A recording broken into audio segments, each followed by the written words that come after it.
a few important things come out here at the end.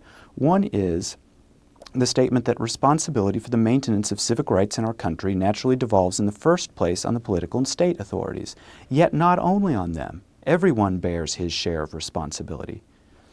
And it's this notion that everyone is responsible for the state of affairs. It's not just the regime that's oppressing us. We somehow share in this. Havel points out in his famous essay, The Power of the Powerless, that the system actually lives inside each individual, and each individual makes up the system, and that we are co-responsible for our fate.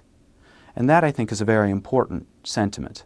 And there were some people in the nascent dissident movement who didn't like this language. The second part is the actual statement of Charter 77. It starts off much more prosaically, and it doesn't get to the point until near the end, where it says, Charter 77 is a free, informal, open community of people of different convictions, different faiths, and different professions, united by the will to strive, individually and collectively, for the respect of civic and human rights in our own country and throughout the world, rights accorded to all men by the two mentioned international covenants, by the final act of the Helsinki Conference, and by numerous other international documents.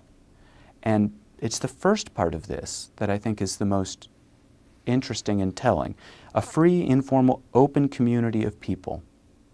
The notion that it's open, it's public, is one thing, and it's a community, it's not an organization. It's a community of people who share this one interest. It has no rules, permanent bodies, or formal membership. It embraces everyone who agrees with its ideas, participates in its work, and supports it. It does not form the basis for any oppositional political activity.